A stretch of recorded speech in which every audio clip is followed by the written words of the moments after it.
There were other special warfare or special forces operators that had been in OSI. They recruit from they recruit from civilians. They recruit from prior enlisted.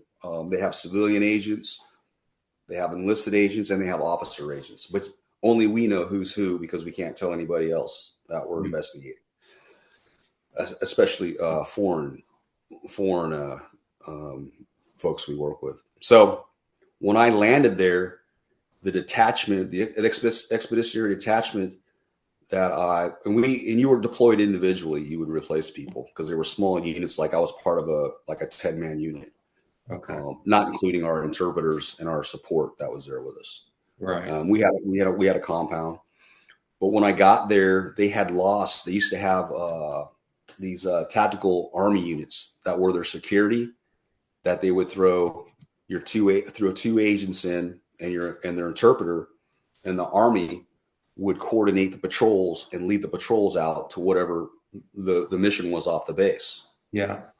Well, right before I had landed there, all the expeditionary detachments in Afghanistan and Iraq were stripped of their tactical security elements, TSEs, I guess they call them, or TSTs, tactical security teams. They were all stripped of them because of the Army's ops tempo was so high. They didn't fill that those billets anymore. So what happened? They needed those assets elsewhere. Yes. Okay. So they all got stripped. So OSI couldn't stop doing their mission because their primary mission was collect intelligence on the outside of the area of operations, in our area of operations, to defeat guys building IEDs, doing ambushes, firing Katyusha rockets, or mortaring the base, or infiltrating the base. So they had to continue their mission. So the rules set by the battle space commander, who was typically an Army 05 or 06, the rules were you couldn't patrol outside the base unless you had actually at least 3 Humvees and 3 bodies in each. So it turned to every mission we went on after that, all 10 of us plus our interpreters had to go on the patrol.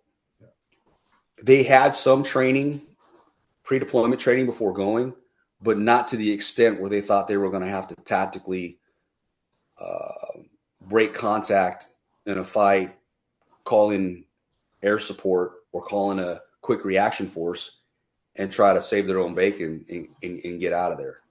So when I got there, after I went on the first mission with them, there was one guy that was tactically sound, but everybody else was like we were going fishing or something.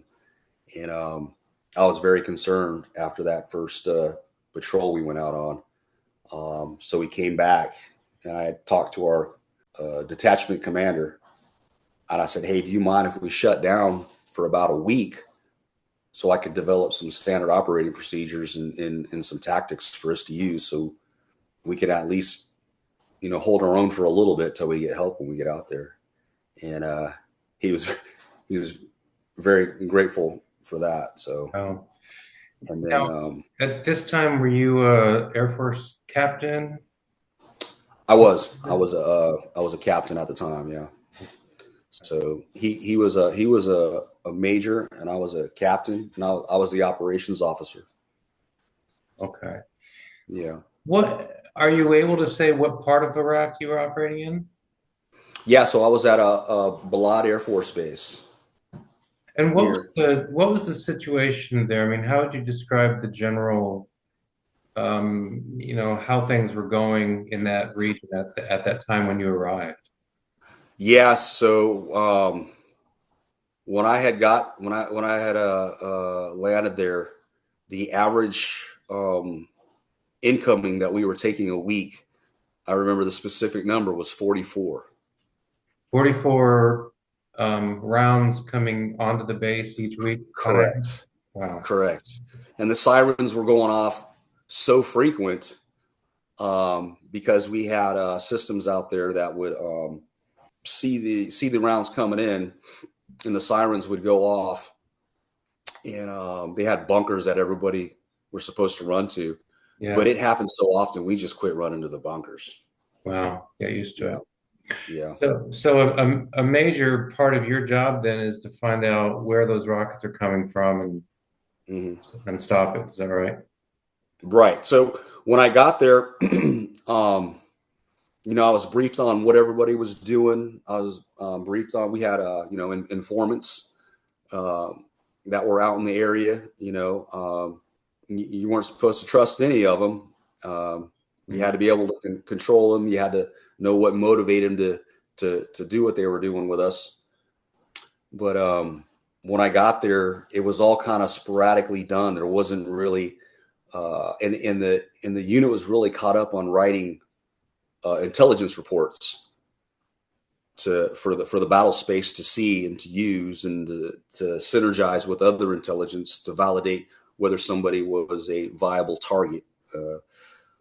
But there Right. was a lot of report writing, um, and not so much this want to get out and actually take these targets off the battle space. So when I got there, I was like, hey, this is great. You guys are pumping out a lot of reports, but how are you affecting the battle space? You're still being bombed and rocketed in IEDs. I think the IEDs were like, I think for the year, the EOD report said there was 1,044 IEDs either hit or found in our areas of operation right outside our base. And those are the ones that they knew of. We had routes clearance teams that helped EOD. Right. But so you have all this activity going on, and it's all in the negative against the base. So I told these guys, I'm like, if you're not taking anybody off the battle space, I really don't care about how many reports you do. You do 10 reports, you don't get anybody off the battle space, but you do one and it does. Well, now we're talking. Right. So what I did was I I took a map of the theater outside of our base and sat down with the senior enlisted guy we had there. We called him a superintendent and our commander. And what we did is we divided up sectors in the areas of operation, and then we assigned an agent team to that area and gave them the informants that were developed in those areas and gave them the opportunity to develop more informants in those areas. Yeah. So now somebody gets hit with an IED in their AO, or if we get a point of origin received from where incoming rounds are coming from, I could walk into what we call the bullpen where the agents would sit and work together and say, hey, that came from your area. That's the second time this week. That's on you. What are we going to do about it? Right. So one thing about Americans, they get real competitive and they don't want to be the ones that, are losing in Right. their area. So So this is this I mean, would you say that this is partly your experience as a SEAL as well? I mean, I know that stuff needs to be written down related to SEAL action. mhm. I think generally speaking, SEALs are guys who like to be out doing stuff and getting stuff done. Is- Absolutely, yeah, yeah, Yeah. um, yeah. The aggressive nature of it, definitely, Yeah. definitely. And for each target, we would actually, it's like we sold it. We would put a target package together, and depending on the target, depended on the unit that we would advertise it to. You know, if like I had a target, for instance, that in the spot where he was, there was only two ways in, and he was going to know for miles before a raid came at him that he needed to get out of there. So he always managed to squirt, we called it, out of there before we could catch him. And also, he had guys that ran with him that were always heavily armed, and he did a lot of bad in his area. So the best guys that I found to carry out a mission against him, we're going to have the ability to come in and fast rope on top of him without having to take a long patrol in, somebody to hit him pretty much as fast as possible. You mean take a Black Hawk in or something? Correct. Yeah. So Strap in on them. yeah. So the mission was given to a special forces group that was within about an hour of us. Wow. I want to Yeah. ask you about if there are just a couple missions that you can describe in general terms, but one of the things you said a couple minutes ago, referring to informants, um, Hmm. and the folks that you've developed for intelligence over in Iraq, you said you Yeah. can't trust any of them. And I'm Yeah. wondering, what did this war mean to you when you arrived in the summer of 2007? Let's just say, you're somewhere on base and another officer just asks, what are we doing here? Yeah. Why are we here? What do you think you would Yeah. have said at that point? Yeah. So big picture before that, I remember I was doing another mission where we were um, we were bringing high value targets that operators in the field in Afghanistan had captured, and we were picking them up and we were uh, taking them through routes to get them to Guantanamo. Um, Once we completed my part of the mission, I was in. I remember being in Turkey at the time, and an Air Force base there, and the British were the only ones that had access to beer after a certain hour or something that were nearby. So I remember going into their tent. The Brits had a tent there, and I think they had a pool table, but it wasn't a pool table. I think it was that other game they play. I'm in there. They have a TV on, and the time difference is different. Before I had left the States, Colin Powell was you know advocating not to go into Iraq. Hmm. From his experience in Vietnam, he was like, "Hey, Mr. President, unless you have a plan to how we're going to get out of there, you're going to wind up having to occupy the place, and you don't want to do that." Right. And he says, "I recommend we don't do it unless we have a plan how we're going to end it." And I was like, "That makes a lot of sense to me, Yeah. right?" Before that, I was thinking, "Hey, we had Southern Watch and our Air Force in the Southern Watch, and we had our Northern Watch. We had our Air Force, and we were spending lots and lots of money to deploy assets to Saudi Arabia and Turkey and wherever else um, to contain Saddam Hussein and what he was doing, Right. and he was violating all these resolutions, right?" Right. So I paid attention to that, and I was like, "Yeah, that is a bad guy. Maybe we should have got him the first time in the first place." But then Mm. I heard Colin Powell, and I'm like, "General kind of knows what he's talking about." But while I was in Turkey, I saw him on TV speaking to the United Nations, saying he did a complete 180, saying, "Hey, we have to go in there. We have to invade it." So that caught me by surprise, and so I'm like, so when I got there, my thinking was, "Hey, they saw some intelligence that we don't know about. Maybe had to do with chemical or biological."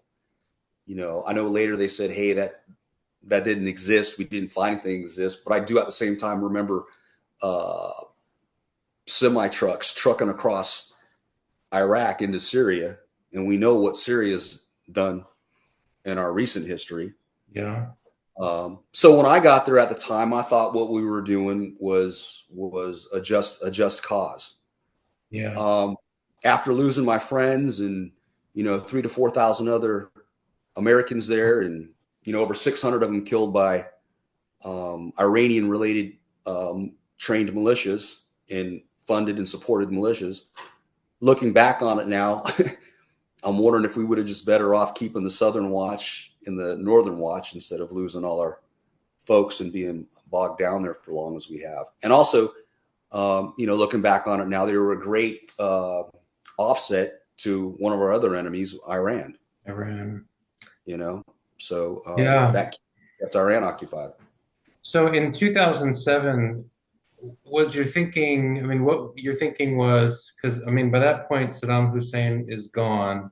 So is your thinking, okay, now it's a mission to stabilize the country so that the country can get back on its feet? Was that kind of your thinking of, okay, now this is what we're doing in 2007? Yeah. So for me, I was in a tactical position, so strategically, I really didn't think that far out. Right. Tactically, what we had um, was mostly in our area was Al Qaeda. Al Qaeda funded and affiliated Iraqis. And I think a lot of the Ba'athist probably crossed over to Al Qaeda, not because they were zealots like Al Qaeda, but because it was another way to fight against us who threw them out of power. Right. But a lot of the Iraqis that were insurgents um, that came together against us were Al Qaeda affiliated, and our analysts had all the tracks from their names and who they're involved with. And of course, you know about Zarqawi Right. that was killed. Zarqawi, I don't present his name right, but Yeah. he came directly from Jordan to Afghanistan, then Iraq.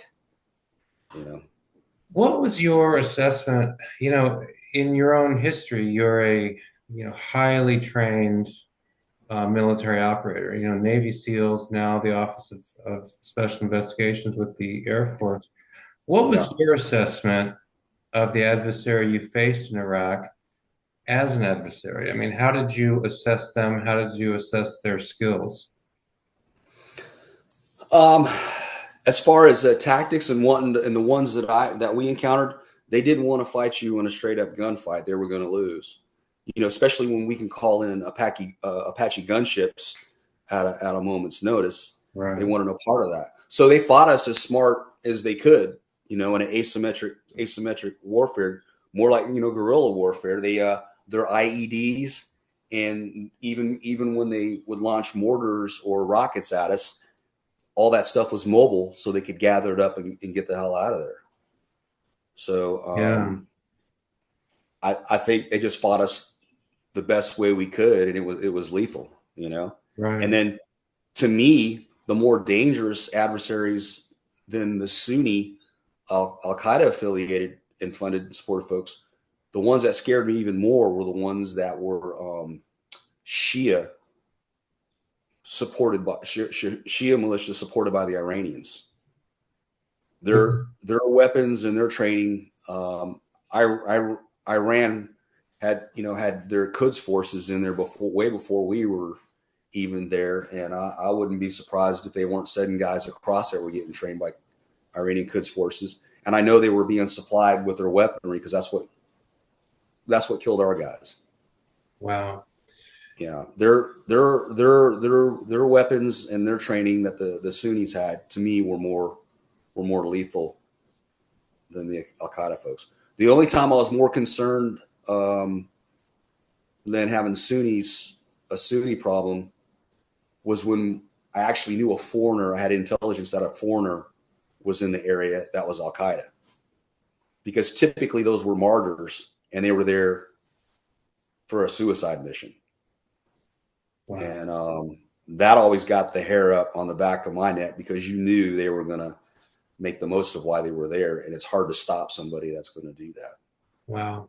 Now, did you knew at the time that you were dealing with these Al Qaeda types, maybe with the former Baathists, who I think some of them just needed a job and this is how they could get paid. Absolutely, I mean, some of absolutely. them were, I mean, furious as well for losing, maybe as like a teacher or something like that, and now he's unemployed. Right, But were right. you aware at the time that you also were up against Iranian trained, Iranian supplied adversaries as well? Um, not until we were going into an area that was a little bit at the edge of our AO. And the only reason I got that intelligence on them folks, I knew they were Shia, and we knew we didn't like that area because we didn't have as much fidelity as we'd like to have Mhm. in that area. But we had two really good analysts while I was there. I mean, these guys, they knew their stuff. One of them was a former intelligence NCO with 7th Group Special Forces that he was contracted to us for a while. And then we got another guy in there who was a former human intelligence guy with the Marine Corps. And as we started seeing problems coming out of that Sunni area, he gave us a pretty good history of who was training these guys, who was funding them. And when I heard all that, that's when I was concerned. Wow. Yeah. Our guys kept wanting to push to do a mission in there, and because we had lost an EOD technician towards that area, and how they killed him was before I got there. Is they'd set up an IED to be disarmed, but then they had another one nearby to set off when he got there to do his operations. So we were getting intel on these guys that did that. We had agents that wanted to do a patrol to go in that area, and me and the commander discussed it. And we done patrols like nearby there, and we looked at the area on a map, and we were like, not unless we really have to, not unless that stuff really comes at us from there. Wow. So that first, it sounds like, we're talking about the explosive ordnance guy who was killed. Yeah. Right. It sounds like the first ID then was what's the right word? A decoy. Like they put it there to attract it was. It was. And this is from secondhand when I got there, for the collecting that was going on for the guys that did it. And one thing about, we had pockets of Sunni around us that were closer to the base. Yeah. But they were the minority, and they kind of just held their own in those areas. But in this area that we went out to, I'm trying to remember what it was called. I want to say it was it was called Dujail. Dujail was the name of the town. But they pretty much ran that in there. But what we had happening is we had Sunnis reporting on Shia, and we had Shia reporting on Sunnis. So there was a lot of that. So some of the info is one of the problems you have then, that some of the info that comes in is bogus because this guy just wants to get that guy, and so he gives you bogus information so that guy will get harassed. Is that one of the problems you had to deal with? So yeah, all intel that we had, we just didn't right away go, hey, this is good information, let's go on this. Yeah. We would validate it with other intelligence entities, okay. And we also would validate it from other informants where we knew they didn't know each other, didn't run in the same circles. Okay. Yeah. Yeah. So now, did you have cases where it turned out that some of your informants were playing both sides? So yes. And that's how we lost our guys. We didn't know this until afterwards, after we investigated it. So Nate was running an informant, and I didn't really trust the guy, but he gave us super intelligence. But to me, I thought he was a professional informant. That was later substantiated when we had some agents come in to relieve the agents that we had lost that had a lot of experience. We could talk more about who those guys were. They were really special. Those guys that came in to help us out. Yeah. Nate had a Sunni informant, and he was given a lot of good information, not only on Sunnis, because he was running with Sunni insurgents. So he would be right there when they were doing something, but he would tell us later who it was and where they were doing it from. But he was living really close to a Sunni majority area. He's not the one. He's not the one that turned on us. We had an Iraqi captain in the area who was Sunni, and this guy made captain in like 2 years. He went from E3 to captain. And even though he was a captain, he pretty much ran that town of Dujail. He ran the police did what he told them to do. The soldiers did what they told him to do, and we had intelligence that he had killed a former colonel of his. Yeah. The guy was a bad guy. We didn't learn about a lot of this until after the fact. But looking back on it now, we believe that the Sunni informant that Nate had, he grabbed him and put him in their prison because he was worried, since he lived so close to where he was, that he was given information on what he was doing. He was supposed to be an Iraqi army captain, but he was a damn Iranian supported militia terrorist. So yeah. Right. So he believed that this Sunni informant was reporting on him, because he probably got information that he was meeting with us. He put him in prison, and Nate wanted him out. Nate tried to go through the chain of command, but when it got to this guy's chain of command, they wouldn't go against what this guy wanted. That's how dangerous he was. So this Iraqi blocked Nate's informant from getting out of jail. Correct. So when we went to the forward operating base that he was connected to, we did a patrol out there.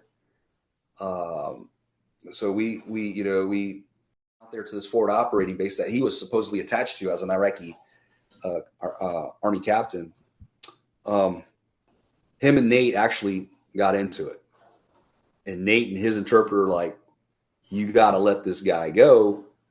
Don't hold him anymore. He's doing stuff for us. He's doing stuff for our side, thinking that he was talking to a legit right Iraqi captain.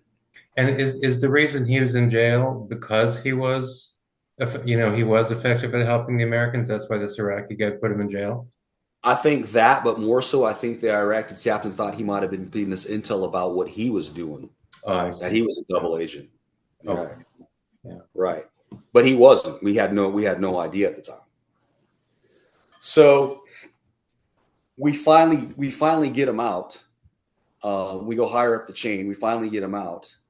So we know this guy's not happy, but we're thinking, whatever, he'll get over it. He's got other things he's got to do.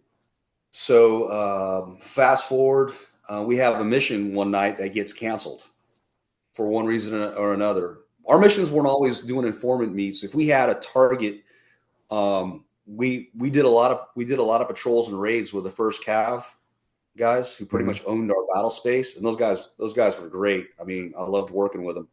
And then they were relieved by the 101st Airborne, and things changed a little bit when the 101st came, because they did things. The first Cav guys were very aggressive and did an awesome job, but their primary mission was artillery. It was another one of those situations where the Army ops tempo was too high, so they were shifting these guys, like, where were we going to need artillery in Iraq? Nice. Not really anywhere. Not when you have Apaches that could be there within minutes. Right. Yeah.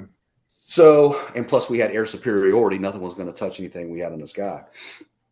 So these guys were doing the best they can, and we were, working with them, doing a lot of raids and missions with them, and they were actioning a lot of our intel that we gave them as well.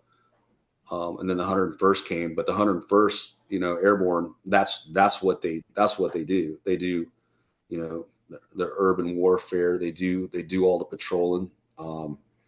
They carry all the different types of weapons for a patrol. Yeah. They got a lot of training too from 5th Group Special Forces guys at Fort Campbell that were with them before they came.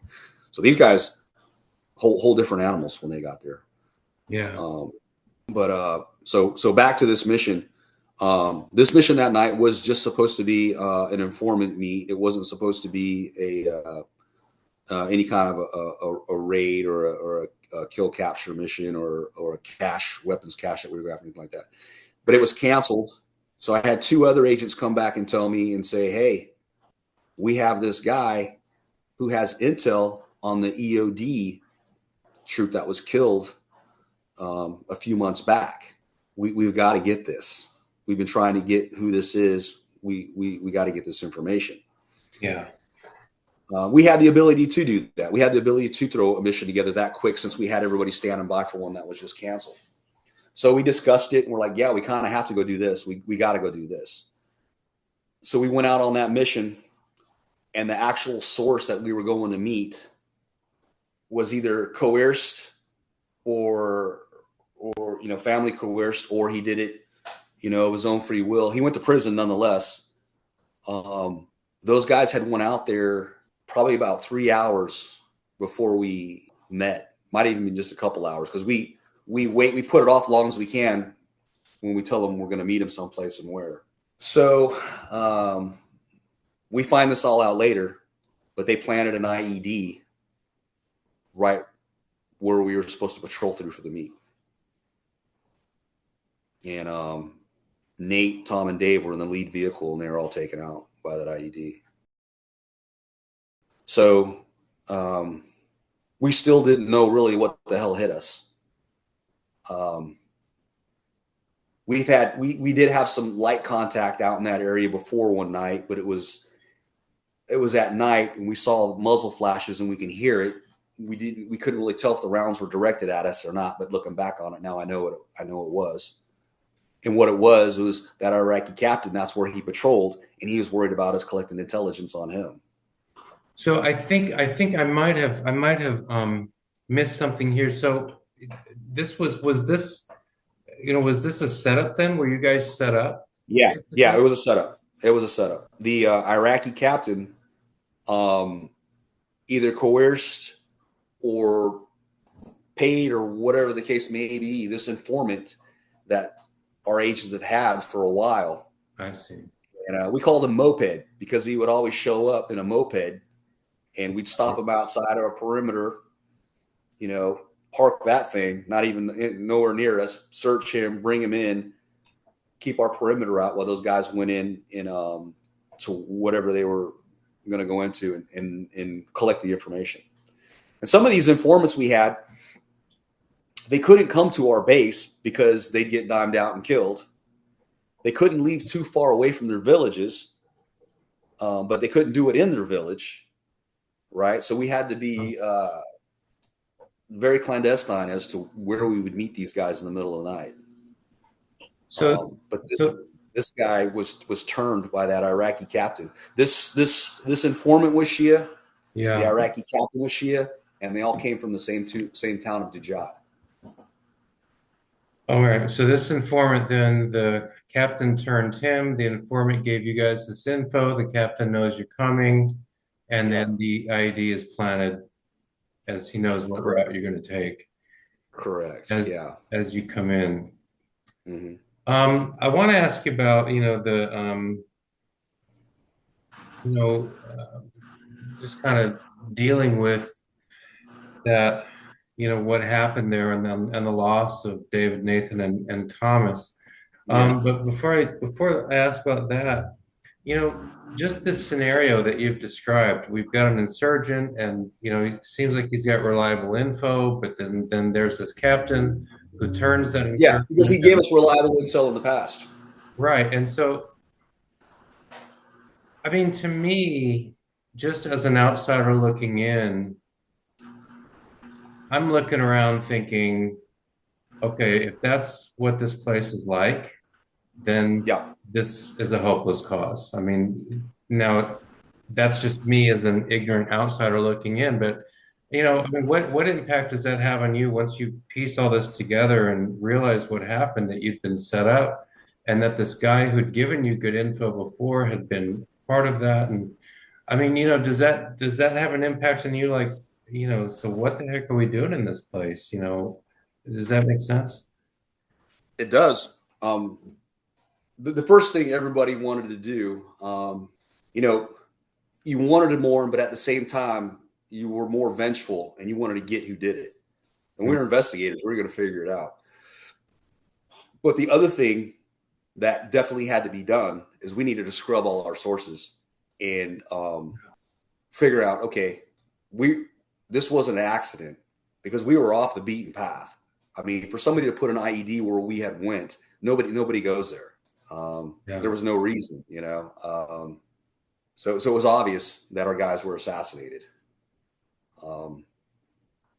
So a lot had to be done to look at our sources, Um, even folks that were more skilled, I'd say, or more experienced, or spent their whole career vetting sources, we're looking at our sources, which just makes sense. Sure. You want to make sure. And after all was said and done, all our sources were still solid. You don't trust them, but they were still solid. In fact, a lot of our sources, who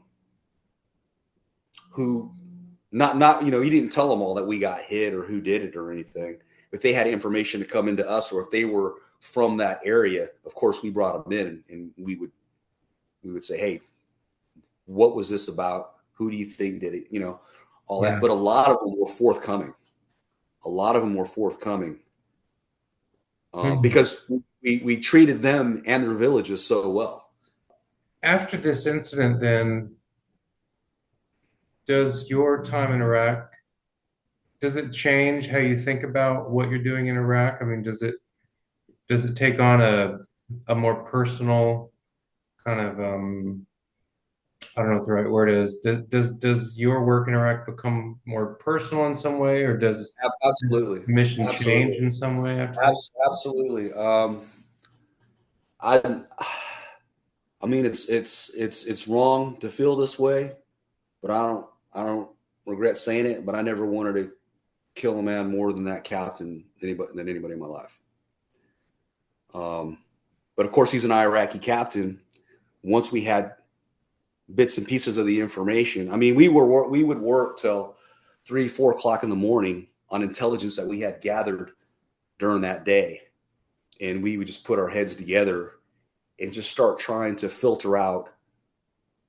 First you start out looking at, okay, who could have done this? So then everybody's a suspect, everybody's a subject. And then we would do it just like we investigated crimes in the States. We were stateside. And you would just use all your information you had to vet stuff. And then once we thought we had it boiled down to who we think it was, we would start collecting more data and intel in those directions to figure it out. But yeah, we were all angry once we found out who did it. And I honestly wanted to put together a mission to where we got this guy in a corner, and he was very arrogant, to where he would be the first one to try to shoot his way out. That's how bad I wanted this guy. Yeah. And I would have appreciated it more if it was me, but I didn't care who or how. But the toughest job for us was going to be getting the evidence to have an Iraqi army captain, an officer, charged with this type of treason and murder, basically. And were you able to do that? So what wound up happening is, once we had the information, we wanted to talk to him. He wasn't aware that we knew, but we wanted to talk to him. We wanted to meet him again, just like Nate had met him. We didn't tell him what had happened. Of course, he already knew, but we just wanted to talk to him as if it was about maybe another prisoner or something like that. Right. He refused to meet us. We called the source that we were supposed to meet that night. The whole time we were there, he never wanted to travel through Sunni territory, leaving his Shia area, to come and see us. The captain ordered him to come and see us. So he came to the base. And I think the reason why he did is because the captain threatened to kill his mother and his brother. If he didn't come see you. Correct. Because I think what the captain was doing was sending him out as kind of like a point man. Okay, like, what do these guys know? Right. Okay. So we bring him in, and basically it goes from an interview to an interrogation. And he has a lot of pride too. And a couple of our agents that are, they're really good interviewers, they see his arrogance, and they try to tell him about the IED and what they think had happened. Well, he couldn't hold it anymore and told them that they were wrong, that it was a different form of IED. and this is and how it was initiated. And then we knew right there that he was a part of it. So they basically they went at his pride in some way or something like that, and put him in a Yeah, position where he had to kind of defend his ego, correct. and in the Correct. process gave himself up. Right. He gave us enough. Wow. We had some other information on him. When other intelligence was connected to him with larger strategical entities, his connections with them, Yeah. then more strategic intelligence entities wanted to interview him. So when I talked to them, I said sure, and we had OSI attached to them. So we asked for a polygrapher. So one of our OSI brothers came over, hooked him up, and he came back and told me, he said, "That's your guy." He's like, "I've been doing this for a long time. That's your guy." And then he also related that the other guys who were more strategic operators, more not just in that AO specific, but more, intelligence collecting that can, change the outcome of a war. That's what kind of intelligence these guys worked with. Yeah. They wanted him, and I said, "Hey, obviously you can have him, but can you do me a favor? I know you got folks over there and other means of interviewing. Please find out what more you can know about his involvement with the killing of our brothers." And I don't even think it was a couple hours where we got everything just detailed out to who, how many, when, yeah. And so then after that, was action taken against the captain then? Right. So from there, so this guy, when they had received all the information they wanted from him, he was sent to prison in Baghdad, and me and a couple other agents had to go down and, believe it or not, testify in the Iraqi criminal court against this guy, and he was to be hanged. So the information we had on the captain, his word wasn't enough for kill capture. We had to get more validation, because we're talking about an Iraqi army captain, supposed to be an ally. Right. So it took us a little bit more time to develop that information. And as it was trickling in, I still didn't get enough to where, hey, it could be a kill capture mission. Right before I had left, we received information from a source that was actually very sad when Nate was killed, an informant, and he was doing everything he could to collect information on who did it.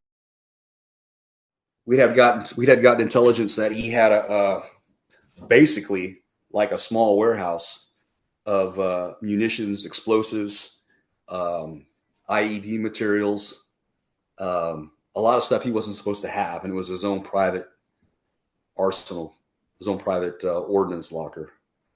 Got the intel, and I think I was already flying out at the time. Well, while I was there, they hit the wrong place, and there was nothing there. They came back and said, "Hey, we called that informant back in. Like, what the hell?" He's like, "You guys hit the wrong place. It was 2 places over." So I was leaving. They put the mission back together.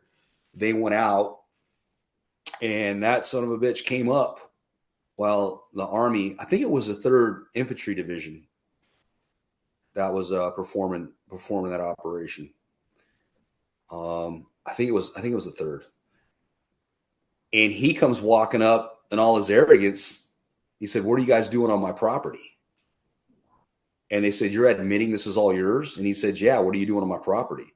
And he looked at our agents like, you guys want us to hook this guy up? And they said, absolutely.